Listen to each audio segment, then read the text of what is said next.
I can tell you the reason why I've been hard on you because I see something great in you, but that's not true. I'm not hard on you because I see something great in you because I really didn't see anything in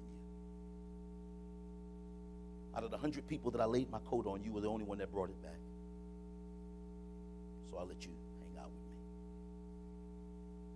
me. As we fellowship together, found out that there's something to you. You helped me to find me. So now, the gloves are off. I'm going to show you my secret. Young man, you don't need this coat. Come with me. Come on. You see this city? This is where the water is poisoned. You see this city? This is where the axes are going to swim. You see this city? This is where folks are going to get up from the dead. You see this city? This is the city where I'm going to speak, and the heavens that have been shut up is going to open up. He takes him to the 5 places where he works his greatest miracles because he's now depositing his anointing into him. They get back home. He says, sit in that chair.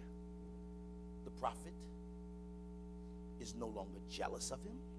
He's not bothered by him. He's not moved. This is why no one should enter into pastoring without years of evangelistical experience. Because on the road, it will teach you people's skills. Now, you've ironed my clothes, you've helped me out, you've done all these different types of things. I got one question for you. What could I do for you? If you could have anything you desire to have, what would it be? What does this boy say? A double portion of your spirit. And the same spirit that he told the young man that he no longer had creeped up on him when he found out, you not only want to be me, you want to be better than me? You've asked a hard thing. I'll tell you one thing. If you get it, you ain't going to get it right now. And if you see me when I go up, then it'll be yours. So now he doesn't have to tell the young man to follow him. The young man now has an interest. Wherever he goes, I'm going with him.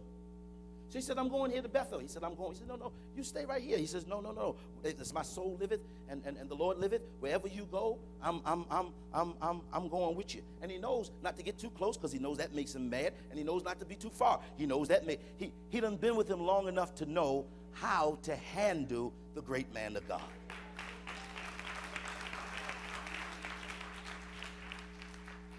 Been with him long enough to know how to handle him. Now the sons of the prophets, they're upset and they're bothered now because he's looking like a prophet. And chances are he's going to wind up being the chief prophet over the school. So let us discourage him now. So they go to him and they sow negative things about the prophet to him. But they can't move him because the prophet already told them, when you first came, I didn't like you. When you first got here, I didn't know who you were, and I sure didn't know who I was. They had built such a relationship that nothing that was said negatively could rip this apart. You gotta work your show in such a way that no matter what happens, try to pull. It can't. We are one. We are one. And we ain't got to call each other every day and talk about each other and tell each other. And we ain't got to ride bicycles together and go out and eat and stuff to make sure that our friendship is still intact. No thought for your journey. I don't care who think they're getting closer to me. I have a best friend in this church. His name is Darren Meadows. We don't eat every day, but that's my boy. And you cannot, under no circumstances, no day, no how, no way, you cannot move him against the bloomers. And you can't move us against the meadows. And anything that he deems as under his covering, I got them covered too. When God sets you up in relationship, he locks it in. And a lot of people become jealous because they have nothing that remotely that resembles anything like that. When you see me, when I go up. And so he's caught up. And he catches the coat that he once had, worn it. And now he wears it differently. Differently.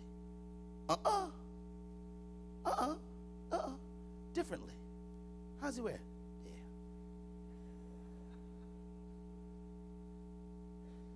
There's no power in the coat anymore. The deposit is in the man. The coat is proof that he's been with the man. You'll get that later on.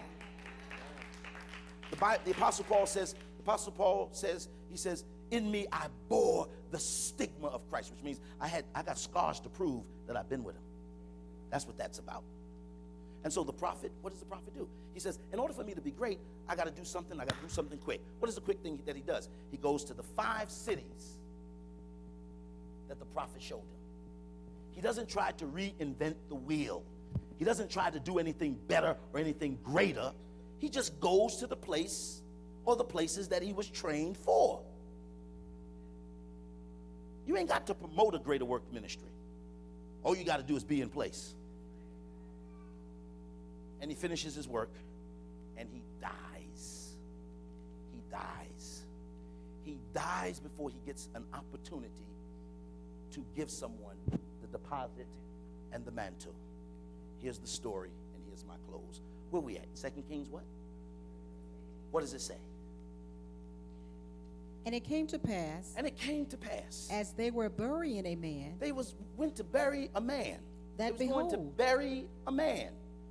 That behold.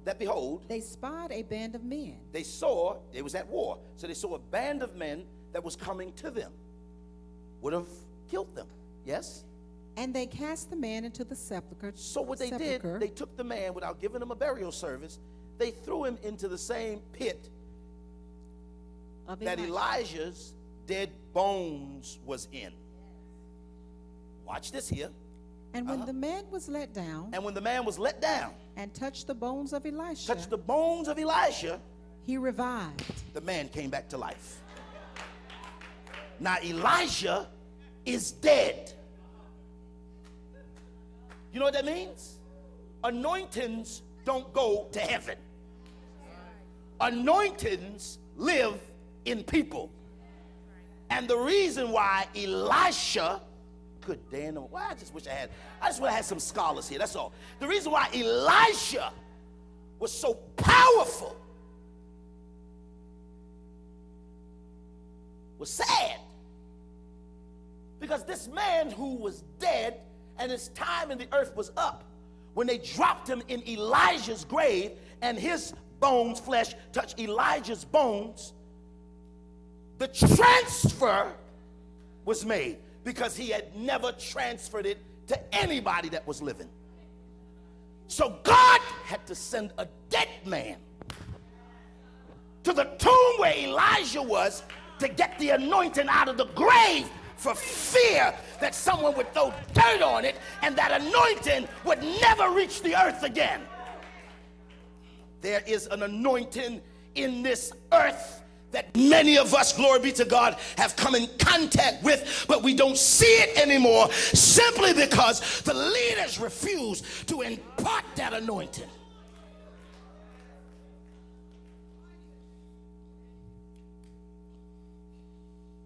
God said,